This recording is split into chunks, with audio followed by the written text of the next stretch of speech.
হযরতে ইউনূস আলাইহিস সালাম ৯৫০ বছর নয়, হযরতে ইউনূস নবী দাওয়াত দিলেন ৯০০ বছর, আর নূহ নবী দাওয়াত দিতে ৯৫০ বছর।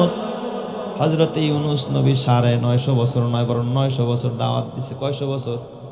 ৯০০ বছর। এমন না যে সকালে দাওয়াত দিছে, দাওয়াত কবুল করে নাই, বিকালবেলা কইছে যা আর এটা দাওয়াত দিতাম না। আপনি যদি যান কেউ দাওয়াত দিতে, ভাই আয় মাহফিল আয়, যদি কয় না তোর মাহফিলে যাবো না, পরের দিন আর যাইবেন নি? হ্যাঁ যাইবেন? রাগ করে বসে থাকবেন, যাবেন না। কিন্তু পয়গম্বর ইউনূস এমন না, সকালেও গেছে, বিকেলেও গেছে, রাতেও গেছে, দুপুরেও গেছে, সপ্তাহেও গেছে, মাসেও গেছে, বছরও গেছে, একদিন আর 2 দিন নয়, এমন ৯০০ বছর দাওয়াত দিচ্ছে। সুবহানাল্লাহ। কিন্তু জাতি কি করে নাই?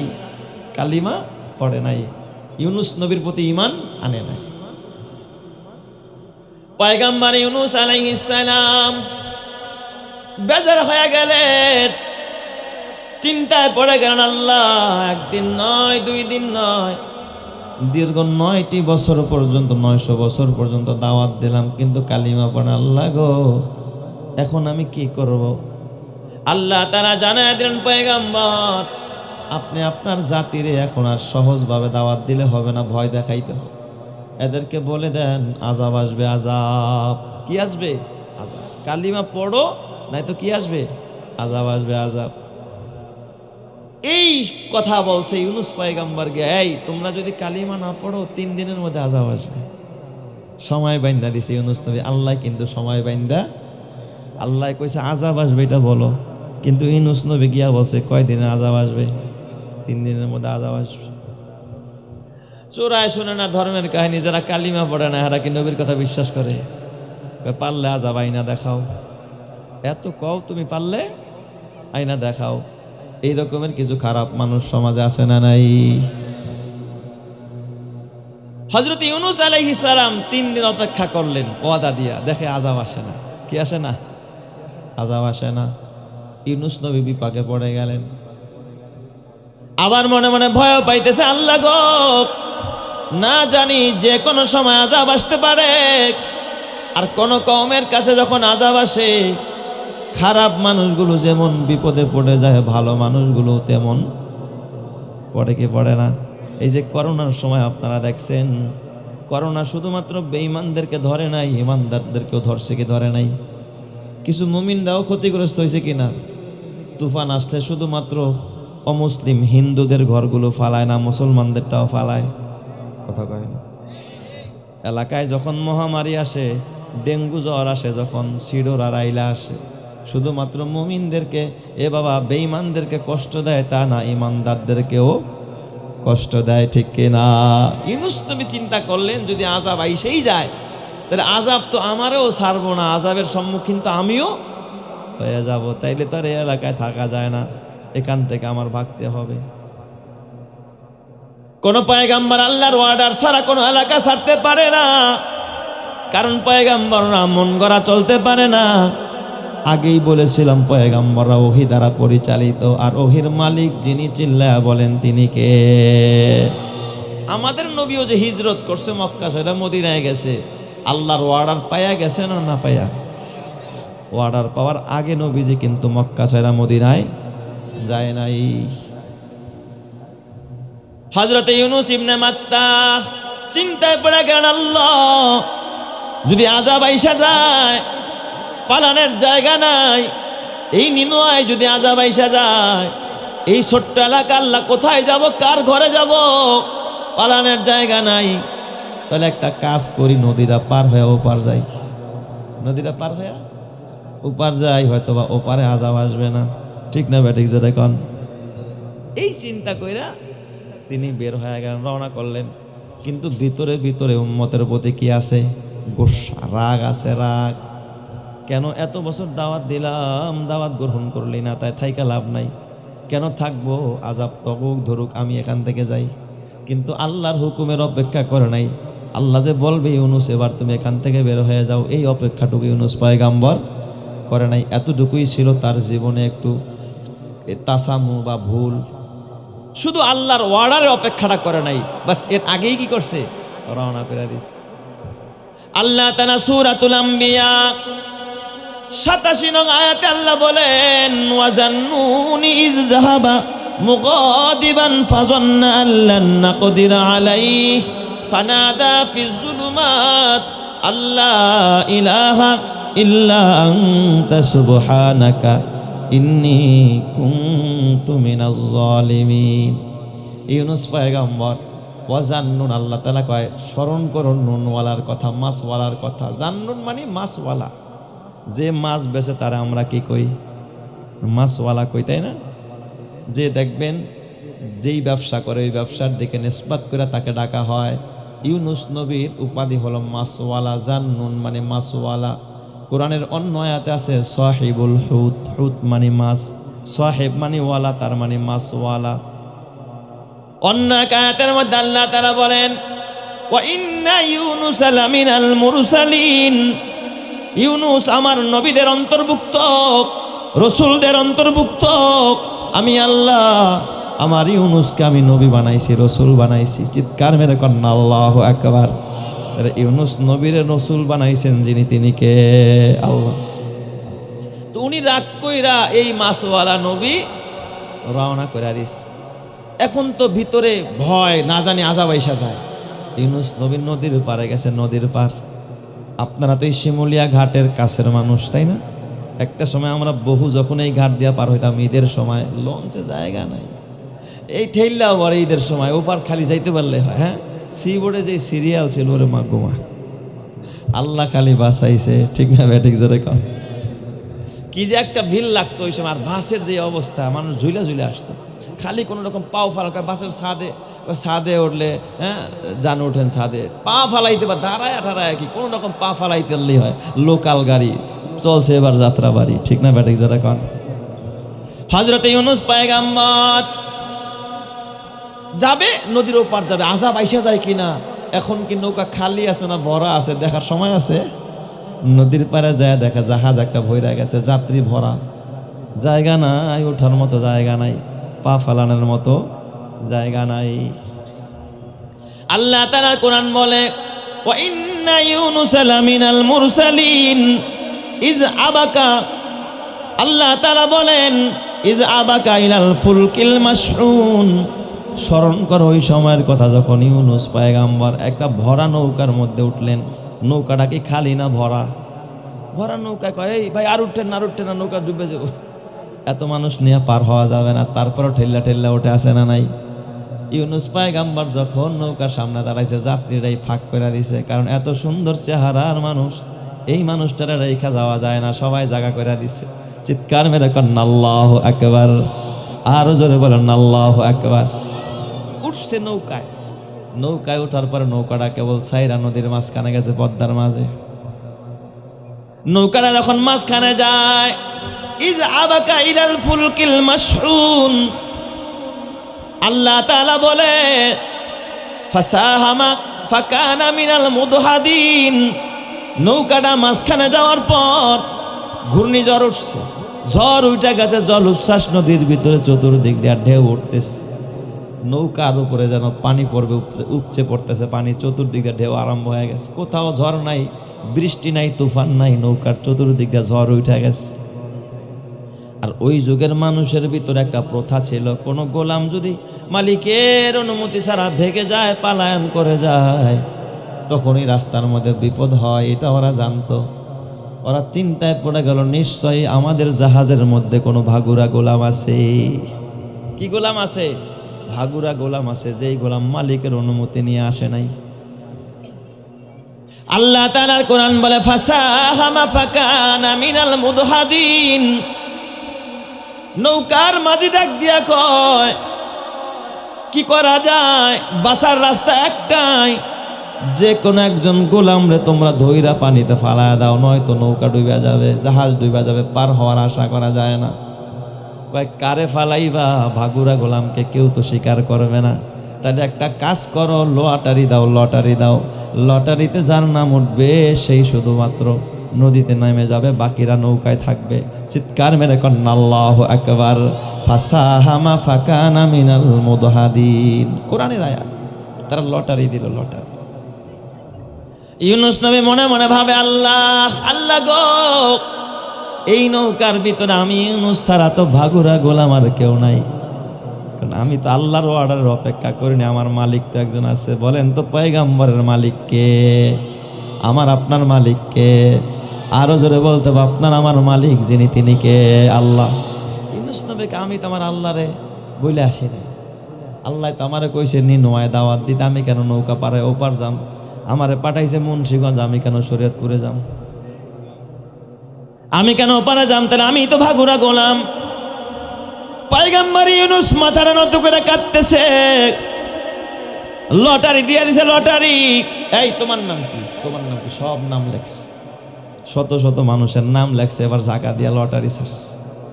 কাগজ একটা উঠাইছে, কয় উঠাও বাচ্চা। উঠাইছে, উঠায় নামটা খুইলা দেখে ইউনুস ইবনে মাত্তা। কার নাম আসছে? ইউনুস নবীর নাম। এখন নৌকার যে মাল্লা মাঝি নাবিক, সে কয় এই লোকটা কে? ওই ওই যে ওই হুজুর। কয় না, লটারি হবে না, এটা বাদ। সুবহানাল্লাহ কইবেন না সবাই?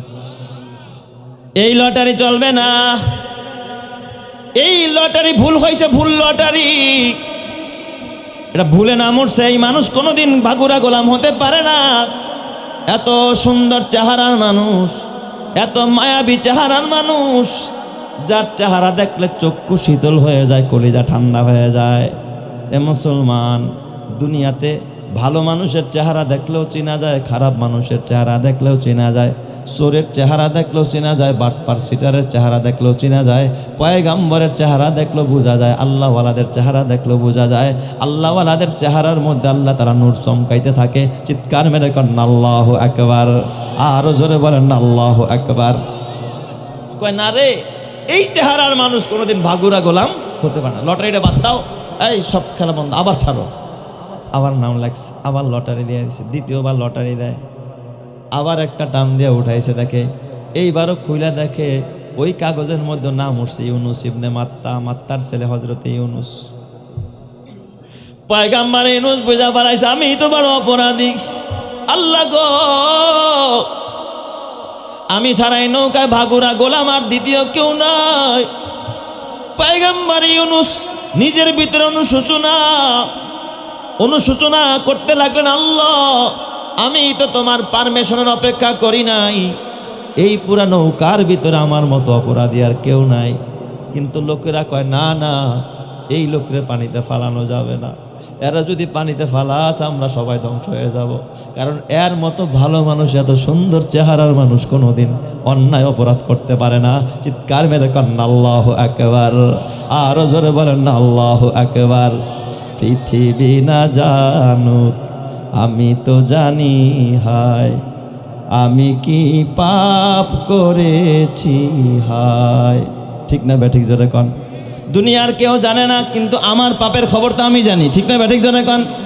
স্বামীর পাপের খবর বিবি জানে না, বিবির পাপের খবর স্বামী জানে না, ভাইয়েরটা ভাই জানে না, নেতারটা জনগণ জানে না, দুনিয়ার কেউ জানে না। কিন্তু একজনে পাপের খবর জানেন, যিনি তিনি কে? এই জন্য আমার বাবা পয়গাম্বর ইউনুস আলাইহিস সালামের নাম আবার ডাক দাও, বাদ দাও এগুলো। একজন ভালো মানুষের ব্যাপারে তোমরা কি করতেছো? বাদ দাও এই লটারি চলুন। আবার 3 বার লটারি দিছে। তাফসীর ইবনে কাসির খুলে দেখেন কয়বার লটারি দিছে? 3 বার। আবারও যখন লটারি দেওয়া হয়, আবার ইউনুস পয়গম্বরের নাম। লোকের আশ্চর্য হয়ে যায়। ইউনুস নবী আবার ডাক দিয়া কয়, ভাই রে, আমি ছাড়া অপরাধী আর কেউ নাই। আমি আমার মালিকরে বলে আসি নাই, তারা তো জানে না মালিককে। আমি আমার মালিকরে না বইলা নৌকায় উঠছি, আমি একমাত্র ভাগুরা গোলাম, অতএব আমারে তোমরা পানিতে ছেড়ে দাও। কাঁদতেছে নৌকার মানুষ, এত সুন্দর মানুষটারে কেমনে পানিতে ফালানো যায়? কেউ কেউ বলে ইউনুস নবী নিজেই পানির মধ্যে ঝাঁপ দিছে, আবার কেউ কেউ বলে দুইজনে ধরে আস্তে করে তারা যখন নদীর মধ্যে ছেড়েছে, ছাড়তে দেরি হয়েছে। ফালতাকামাহুল হুত, বিশাল বড় এক তিমি মাছ হা করে ইউনুস নবীর পেটের মধ্যে নিয়ে নিছে। চিৎকার মেরে কন্যা আল্লাহু আকবার। আরো জোরে বলেন আল্লাহু আকবার। ফাজান্না আল্লান নাকদির আলাইহি, ইউনুস নবী বুঝা পালাইছে আল্লাহ এখান থেকে বাঁচার কোনো রাস্তা নাই। বলেন তো, মাছে যখন পেটে নিয়েছে দুনিয়ার কেউ দেখে না, কেউ জানে না, কিন্তু ওই জায়গায় একজন দেখেন যিনি, তিনি কে? ইমানের আওয়াজে জোরে বলতে হবে, তিনি কে? ওই আল্লাহ এখনো আছে না নাই? আরো জোরে বলেন, আছে না নাই? ইমানের পথে অবিচল থেকে আমার মরণ যেন হয়, তোমারই কাছে মিনতি আমার, তোমারই কাছে মিনতি আমার, মহামহিম দয়াময়, ইমানের পথে অবিচল থেকে আমার মরণ যেন হয়, ইমানের পথে অবিচল থেকে আমার মরণ যেন হয়। প্রতিদিন মিথ্যের মুখোমুখি হয়, বেদিন ফাসেকেরা করে হইচয়, আজাজিল এসে গোমরাহি সুর গানে করে তুলে মোহময়, ইমানের পথে অবিচল থেকে আমার মরণ যেন হয়, তোমারই কাছে মিনতি আমার, তোমারই কাছে মিনতি আমার, মহামহিম দয়াময়, ইমানের পথে অবিচল থেকে আমার মরণ যেন হয়। চিৎকার মেরে কন্যা আমিন, আরো জোরে বলেন আমিন। ওই দিক দিয়া ওই যে ইউনুস নবীর উম্মতেরা, ওরা তো আর ঘটনা জানে না। চতুর্থ দিন, কেউ কয় পঞ্চম দিন, আকাশটা মেঘাচ্ছন্ন হয়ে গেছে, আকাশটা এমন কালার হয়ে গেছে, জীবনে এমন কালার কোনোদিন তারা আর দেখে নাই। উম্মতেরা বুঝা ফেলাইছে আজকে আযাব চলে আসবে, ওরা বুঝা ফেলাইছে আজকে আযাব চলে আসবে। কি করা যায়? চলো আমরা ইউনুস নবীর কাছে যাই, কারণ ইউনুস জীবনে কোনোদিন মিথ্যা কথা বলতে শুনি নাই, যদিও তার কালিমা পড়ি নাই। ইউনুসরে কোনোদিন দুর্নীতি করতে দেখি নাই, ইউনুসরে কোনোদিন অন্যায় কাজ করতে দেখি নাই। ইউনুস যখন যা বলেছে সেটা একেবারে হরফে হরফে, অক্ষরে অক্ষরে প্রতিফলিত হয়েছে। আযাব আসবে তে কোনো সন্দেহ নাই, তবে সবাই মিলে চলো ইউনুসের কাছে গিয়া তওবা কইরা ফেলাই। আল্লাহ তো এই জায়গার ভিতরে বেজার হয়ে যায়, ও ইউনুস, উম্মতেরা ভুল বুঝছে, এই সময় আইসা তোমার কাছে তওবা করত, তুমি তো এই সময় এলাকা ছেড়া চলে গেছো আরেক এলাকা। এই দিক দিয়ে উম্মতেরা সব বের হয়ে গেছে, ইউনুস নবীর কাছে গিয়া কি করবে? তওবা করবে। ওরা বাড়িতে গিয়া দেখে ইউনুস নবী নাই, খাতা বালিশ সব নিয়ে চলে গেছে, ইউনুস নবী তো এলাকায় নাই। ওরা চিন্তা করলো বাঁচার উপায় নাই, কে তওবা করাবে, কে আমাদেরকে ঈমান শিখাবে, কেমনে আমরা আযাব থেকে বাঁচবো? ওদের ভিতর থেকে একজন বুদ্ধিমান ডাক দেখা, চলো আমরা মরুভূমির ভিতরে যাই, খোলা ময়দানে যাই। বিবি বাচ্চা পশু পাখি গরু ছাগল সব নিয়ে ময়দানে চলে গেছে। ময়দানের মধ্যে গিয়া বাচ্চাগুলো সব হাত বাড়ায় দিছে আকাশের মালিকের দিক, ডাক দিয়া, আল্লাহ গো, ভুল করে ফেলেছি, তোমার পয়গাম্বর ইউনুসরে কষ্ট দিয়েছি, আল্লাহ ভুলের জন্য ক্ষমা চাই, আযাব দিয়ে আমাদেরকে মাইরো না। এই ছোট ছোট দুধের বাচ্চাগুলোরে তুমি খতম করে দিও না। ওরা চোখের পানি ফালায় কান্না আরম্ভ করে দিছে। বান্দা যখন চোখের পানি ফালায় তওবার কান্না কানতে থাকে, আরশের মালিকের দয়া এসে গেছে, আল্লাহর দয়া এসে গেছে। আমার রব্বুল আলামিন তাদের তওবা কবুল করে নিছে। তওবা কবুল করে আল্লাহ আযাবকে আকাশে উঠায় নিয়ে গেছে। চিৎকার মেরে করেন আল্লাহু আকবার, আরো জোরে বলেন আল্লাহু আকবার। ঈমান ওদের কবুল হয়ে গেছে, কিন্তু ওরা দিন বুঝে না, ওরা কেমনে কালিমা পড়ব তালাশ করে কারে? ইউনুস নবীরে। এই সময় ইউনুস নবীরে দরকার ছিল ওদের। ইউনুস নবীরে তখনও মাছের পেটের ভিতরে। পয়গম্বর ইউনুস ওই মাছের পেটের ভিতরে গিয়া ফাজন্না আল্লাহ নাকদির আলাই, এখান থেকে বাঁচার কোনো রাস্তা নাই। পয়গম্বর ইউনুস লজ্জিত হয়ে গেলেন, সাথে সাথে ডাক দিলেন, ফানাদা ফিজ জুলুমাত। অন্ধকারের ভিতরে ইউনুস নবী কান্না আরম্ভ করে দিস। এখানে একটা কথা বলে যায়, ও এলাকার মুসলমান, বলো তো ইউনুস নবী কবিরা গুনাহ করে নাই, আল্লাহ তাআলার বিধান লঙ্ঘন করে নাই, নাফরমানিও করে নাই, শুধুমাত্র এলাকা ছেড়ে আরেক এলাকায় গেছে, আল্লাহর থেকে পারমিশন নেয় নাই। অথচ তুমি নামাজ, আল্লাহ ডাকলো বান্দা আয় আয় নামাজে আয়, হাইয়া আলাস সালাহ হাইয়া আলাল ফালাহ, তুমি যাও মাছ ধরতে, তুমি যাও দোকানে, আল্লাহর ডাকে সাড়া দাও না। ডেলি 5টা হুকুম তুমি আল্লাহর লঙ্ঘন করো। ইউনুস নবী তো এত হুকুম লঙ্ঘন করে নাই। তুমি হাজারো হুকুম মানো না, আল্লাহকে হালাল খা, তুমি হারাম খাও। আল্লাহকে চোখ দিয়া গুনাহ করবি না, টিভি দেখবি না, তুমি 1000 দিন টিভি দেখো, গুনাহ করো, বেগানা নারীর দিকে তাকাও, কানের গুনাহ করো, জবানের গুনাহ করো, মিথ্যা কথা বলো, তাহলে তোমার আমার উপরে কি পরিমাণ আযাব আসার কথা ছিল। কথা ঠিক না ব্যাঠিক জোরে কন বলেন তো? আল্লাহ রক্ষা না করলে আমরা বাঁচতে পারতাম না। কথা ঠিক কিনা? ইউনুস পয়গম্বর ফাজান্না আল্লান নাকদির আলাইহি ফানাদা ফিজ যুলুমাত, মাছের পেটের ভিতরে, পানির অন্ধকারের ভিতরে ইউনুস নবী ওই জায়গার ভিতরে ডাক দিলেন, আল্লাহ ইলাহা ইল্লা আনতা সুবহানাকা ইন্নী কুনতু মিনাজ জালিমিন। ইউনুস নবী কি কইয়া ডাক দিলেন, আল্লাহ তুমি ছাড়া কোনো ইলাহা নাই, লা ইলাহা ইল্লাল্লাহ তুমি ছাড়া কোনো আল্লাহ নাই, সুবহানাকা আল্লাহ তোমার পবিত্রতা ঘোষণা করলাম, তোমার তাসবিহ পড়লাম, ইন্নী কুনতু মিনাজ জালিমিন, আল্লাহ আমি বড় জালেম। আল্লাহ গো, একজন পয়গম্বর নিজের জালেম সাব্যস্ত করে দিলেন, আর তুমি টিভি দেখাও নিজের বড় মুত্তাকি মনে করো। আমি যদি মনে করি এখানে ভালো মানুষকে দেখবেন সবাই সবার আগে হাত তুললো, আমি ভালো মানুষ, অথচ তুমি ফজরের নামাজ পড়ো নাই, তুমি মিথ্যা কথা খাও, সুদ খাও, ঘুষ খাও, টিভি দেখো, বেপরদায় চলো, তোমার ভিতরে কোনো হালাল হারামের তমিজ নাই, হালাল পাইলেও খাও, হারাম পাইলেও খাও, অথচ নিজের ভালো দাবি করো। একজন পয়গম্বর নিজের জালেম দাবি করতেছে। ইন্নী কুনতু মিনাজ জালিমিন, আল্লাহ আমি বড় জালেম। পয়গম্বর ইউনুস মাছের পেটে কান্না আরম্ভ করলেন, আল্লাহ ইলাহা ইল্লা আনতা সুবহানাকা ইন্নী কুনতু মিনাজ জালিমিন।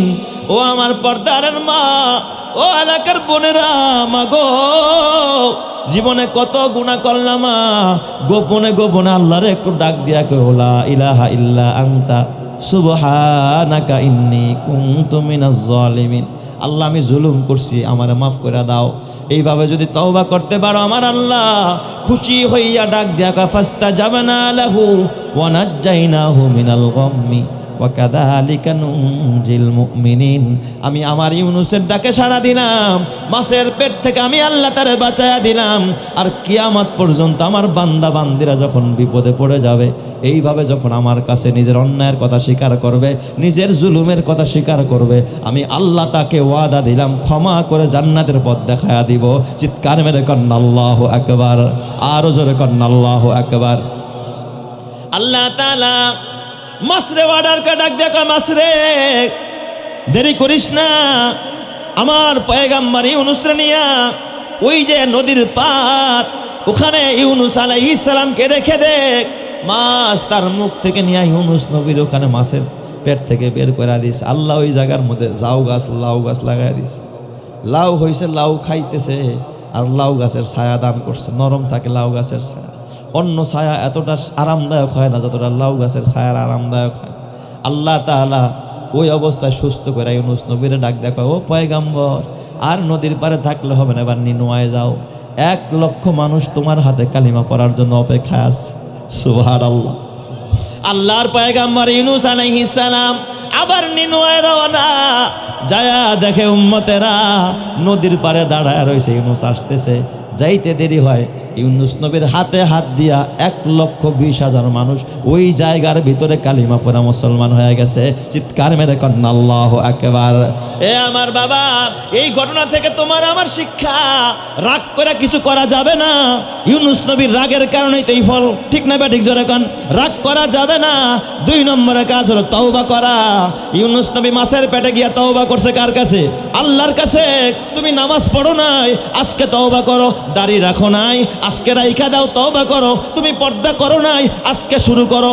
তওবা করো, তুমি হারাম খাইছো, আজকে শুরু করো হারাম ছাড়া, তওবা করো। তওবা করলে খুশি হয়ে যায় যিনি, তিনি কে? আল্লাহ। কোন ছেলের জন্য গাড়ি করলি, বাড়ি করলি?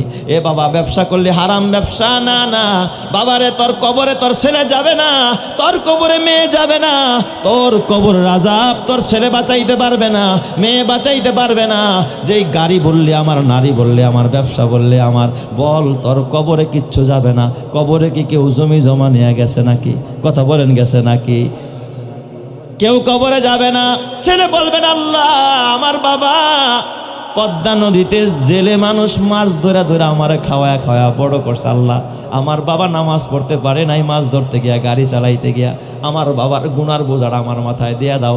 ছেলেও কিয়ামতের ময়দানে এই কথা বলবে না, ঠিক না ব্যাটিক? জোরে কন। যাদের প্রেমেতে তুমি গো আজ হলে দিওয়ানা, এরা জেনে নাও কেউ কবরের সাথী হবে না। যাদের প্রেমেতে তুমি গো আজ হলে দিওয়ানা, এরা জেনে নাও কেউ কবরের সাথী হবে না। কেউ বুঝা তোমার নিবে না সেই হাসর ময়দানে, কেউ বুঝা তোমার নিবে না সেই হাসর ময়দানে। কি আমল তুমি করলে নিয়ে যাবে সেইখানে, ফুল ফোটে যেমন ঝরে তেমন খোদার বাগানে, আয়ু কতক্ষণ কার এখানে কে বলো জানে।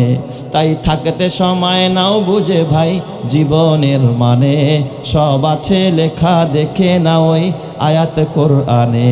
এই মহল কোঠা সোনা দানা সব পরে রবে, এই সব কবরে নিয়ে গেছে কে বলো কবে। এই দালান কোঠা গাড়ি বাড়ি সব পরে রবে, এই সব কবরে নিয়ে গেছে কে বলো কবে। 2 গজ জমি কয়েক গজের ওই সাদা কাফন, শুধু এইটুকুতেই হবে তোমার জেনে নাও দাফন। যা পুঁজি তোমার এখনো তার বুঝলে না মানে, কি আমল তুমি করলে নিয়ে যাবে সেইখানে। ফুল ফোটে যেমন ঝরে তেমন খোদার বাগানে, আয়ু কতক্ষণ কার এখানে কে বলো জানে। এ আমার বাবা, বেজার হয় না। যেই ছেলের জন্য 5 তলা বাড়ি বানাইলা, ওই বাড়ির তালায় তালায় টিভি চলে, তোমার টাকায় বানানো ঘরে যদি গুনাহ হয়, এই গুনাহ তোমার কবরে একটা ভাগ যাবে। আর তোমার বানানো ঘরে যদি কোরআনের তেলাওয়াত হয়, জান্নাতের এ বাবা আওয়াজ হয়, এর একটা সওয়াব তুমি কবরে বৈশা পাইবা। তোমার টাকায় যদি গুনাহ হয়, গুনার ভাগ তোমার নিতেই হবে। তোমার বানানো বাড়িতে গুনাহ হলে ভাগ তোমাকে নিতেই হবে। তোমার টাকায় মোটরসাইকেল কিনা দিছো, ছেলেরে বেজার হইস না রে ছেলেরা, সে যদি আরেকটা মেয়েরা নিয়ে মস্তি করে বেড়ায়, এর গুনার ভাগ তোমারই নিতে হবে, কারণ তেলের পয়সা তুমি দাও। কসম আল্লাহর, তোমার টাকায় যদি কোরআনের ঘর হয়, হাফেজ পয়দা হয়, আলেম পয়দা হয়, তাহাজ্জুদের নামাজ হয়, তোমার জায়গার মধ্যে যদি কেউ সেজদা দেয়, কোরআন পড়ো, কিতাব পড়ো, ওলি আল্লাহর লেখা। ওরে কোরআন পড়ো, কিতাব পড়ো, ওলি আল্লাহর লেখা, 2 নয়নে যায় না দেখা, ওই কপালের লেখা। এ বাবা, কপালের লেখা জানা নাই, কে জান্নাতে যাবে কে জাহান্নামে যাবে। বুখারীর হাদিস আসছে, একজন পতিতা মহিলা জীবনে ভালো আমল করে নাই, শুধু একদিন একটা কুকুররে পানি খাওয়াইছে, আল্লাহ ইউসুলাই তারা জান্নাত দিয়ে দিছে। কুকুররে পানি খাওয়ায় যদি ভালো কাম করে যদি জান্নাতে যাইতে পারে, কেউ যদি আলেমরে খাওয়ায়, হাফেজরে খাওয়ায়, আল্লাহর ওলিরে খাওয়ায়, একজন হাফেজারে খাওয়ায়, একজন এতিমরে খাওয়ায়, একজন কোরআনের ছাত্ররে খাওয়ায়, কসম আল্লাহর, ওই মানুষটার জন্য জান্নাত ফ্রি করে দিবেন যিনি, তিনি কে? আল্লাহ পারে কি পারে না? তোমার সন্তান কত দামি খানা খায়, অথচ খাইয়াই গুনাহ করতে বস। রোজ খাইছে, পোলাও খাইছে, খায়া সোপায় বইসা পার উপরে পাউডার তুলে তারপর রিমোট ঘোরায় আর ছায়া ছবি দেখে। অথচ মাদ্রাসায় খবর নিয়ে দেখে এতিম বাচ্চারা ঠান্ডা ভাত, ভাতের অর্ধেক পচা, নিরামিষ খাইতে পারে না, মোটা মোটা চাউলের ভাত। মাঝে মাঝে হেফজোখানায় 8 বছর 9 বছরের বাচ্চারা পরে খাবারের টাইমে একটু গিয়া দেখো, এটা গল্প না রে বাবা, দেখবা কেউ খাইতে পারে, কেউ খাইতে পারে না। আমার মাদ্রাসার বাস্তব ঘটনা বলে যাই রে বাবা। একদিন আমি দেখলাম আমার বোর্ডিংয়ের সামনে লম্বা লাইন, ছাত্ররা খাবার নিতেছে, খাবারের লাইনের মধ্যে দেখি ছোট্ট একটা ছোকরা, 8 বছরের বেশি হবে না, চেহারা দেখে মায়া লাগছে। এই মানুষের এই এতটুকু বাচ্চারে মা নুডলস পাকায়া মুখের মধ্যে খাবার তুলে দেওয়ার কথা, এই বাচ্চা প্লেট নিয়ে লাইনে দাঁড়িয়েছে। সবাই খাবার নাই, দুপুরবেলা খাবারের মধ্যে দেখলাম কেউ এত কড়া ভাত নিছে, কেউ একটু বেশি নিচ্ছে, তরকারি নিছে, একটু ডাল নিছে, তাও নিরামিষ। কে খায় এইগুলো?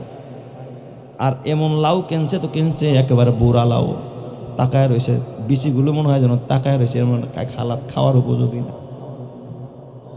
কিন্তু একটা ছেলে প্লেটের মধ্যে খালি করা সাদা ভাত নিচ্ছে, কোনো তরকারি টরকারি কিচ্ছু না। লাইনে দাঁড়ায় ভাতটা নিয়ে দেখি দোতলার দিকে যাচ্ছে হেফজোখানায়। আমি ওই গেট দিয়া বের হইতেছি, দেখি কে কি নিছে, দেখি এই ছেলেটা খালি প্লেট। আমার ভিতরে কামড় দিল, কি রে ও খালি ভাত খাইবো কেমনি? আস্তে আস্তে ওরা দোতলায় যাওয়ার পরে যখন খাইতে বসছে, আমিও আস্তে আস্তে করে দোতলায় একটু দেখার জন্য গেলাম। যায় দেখি লম্বা হেফজোখানায় 20-40 জন ছাত্ররা লাইন দিয়া খাইতে বসছে। খাবার ভালো না, মাগার সামনে দস্তরখানা আছে, মাথায় টুপি, 2টা পা উঠায় বসছে সুন্নত তরিকা, বিসমিল্লাহ বইলা খানা খায়, খানার শেষে আলহামদুলিল্লাহ করে খাইতেছে। একটা ছেলেরে দেখি ভাতের মধ্যে চানাচুর ছিটাইতেছে। কিরে বাজান, তুই চানাচুর নেসকা? কয় হুজুর তরকারি ভালো লাগে না। চানাচুর দিয়া দেখি দইলা 2টা ভাত খাই, একটু ঝাল ঝাল লাগে, খাওয়া যায়। আরেকটা ছেলেরে দেখি অর্ধেক খাইছে, অর্ধেক খাইতে পারে না, বৈশা রয়েছে, একটু মুখে দেয় তো মুখে দেয় না। কিন্তু আমার তো কৌতূহল, যেই বাচ্চাটা খালি ভাত নিয়ে আসলো, দেখি ও কি দেখাবে। পরে দেখি কাতারে নাই, কই গেল? তাকায় দেখি এক কর্নার ওর ট্রাংটা খুইলা, ছোট্ট একটা দস্তর বিছায় পানির একটা বোতল নিয়ে ট্রাংটা খুইলা সামনে বসছে এই ছেলে খাইতে। কিছু বলি না, পিছনের দিকে তাকাই না, তাকায় দেখি পাশে একটা ডিব্বা। কিরে এই ডিব্বায় কি? হুজুর চিনি। একটু পানি ঢালছে ভাতের ভিতরে, পানি ঢালছে আর একটু চিনি ঢালছে, এটা দিয়ে ভাতগুলো নাড়াচাড়া করতেছে। চিনি দিয়ে আর পানি দিয়া ভাত কত মজা লাগে, খাওয়া যায় না। চেহারা দেখলে বোঝা যায় পেটে বড় ক্ষুধা, অথচ কোরআন পড়ে উঠছে, আর এই খাবারটা খায় আবারও কোরআন পড়তে বসবে। আমি জিজ্ঞাসা করলাম, কিরে বাবা, একটু গুঁড়া দুধ হলে তো খাইতে পারতি, দুধ কিনোস না কেন? তোর বাবারে বলবি। কথাটা বলতে দেখি ছেলেটার চোখ দিয়া পানির ফোঁটা টলমলো করে। কাদোস কে বাবা? কয় হুজুর আমার বাবা নাই, দুনিয়ায় আমার বাবা নাই, দেখার মানুষ। কিরে বাবা, তোর বাবা কোথায়? তো আমার জন্মের পরে বাবা ইন্তেকাল করেছে, আমার মামার আমার মারে আরেক জায়গায় বিয়ে দিয়েছে। এই মাদ্রাসায় পড়ি, খবর নেওয়ার কোনো মানুষ। বাবা আজকে যদি তোর ছেলের এই অবস্থা, বল তোর কলিজা ফেটে যাবে। অথচ এরাও মায়ের সন্তান, এরাও তো তোর মতো বাবার সন্তান। কত কষ্ট করে এই যে খায়া না খায়া, তারপরও গভীর রাত্র 3টা বাজে উঠে এরা তাহাজ্জুদ পড়তে বসে। এদের জবানে খোদার কোরআন, বুকের মধ্যে খোদার কোরআন, এদের হাতেও খোদার কোরআন। আর তোর ছেলের হাতে আছে রিমোট, তোর ছেলের হাতে আছে হুন্ডার চাবি, গুনাহ করার চাবি। তাদের জন্য ব্যস্ত হয়ে গেলি, জান্নাতীদের জন্য তোর খবর নাই। আল্লাহ যদি কিয়ামতের ময়দানে জিগায়, একবার বলেন মুসলমান, আমার এতিমরা তো কষ্ট করলো, তোর বাড়ির পাশে আমার মেহমান, খবর নেওয়ার কি সময় পালি না? কি জবাব দিবি রবের সামনে দাঁড়ায়া? অত যারা থাকার জায়গা পায় না, ভাড়াটিয়া ফ্লোরে থাকে, একটু স্থায়ী জায়গা নাই। সিনেমার জন্য স্থায়ী জায়গা হয়, দুনিয়ার মাছ বাজারের জন্য জায়গা হয়, এ বাবা যাত্রাপালা করার জন্য জায়গা হয়, কোরআনের ঘরের জন্য কি জায়গা হবে না? তোর হাতে পায়ে ধরা বলা যায় রে বাবা, পারলে 1 কাঠা জায়গা কিনে দিস, 1 শতাংশ জায়গা মাদ্রাসার জন্য কিনা ওয়াকফ করে দিস। কসম আল্লাহ, মইরা যাবি, কবরেতে যাবি, যত নেক আমল হবে সব আমলের একটা সওয়াব আল্লাহ তোর কবরে রিজার্ভ করে পাঠাবে। কথা ঠিক না ব্যাটে? কি জোরে কান।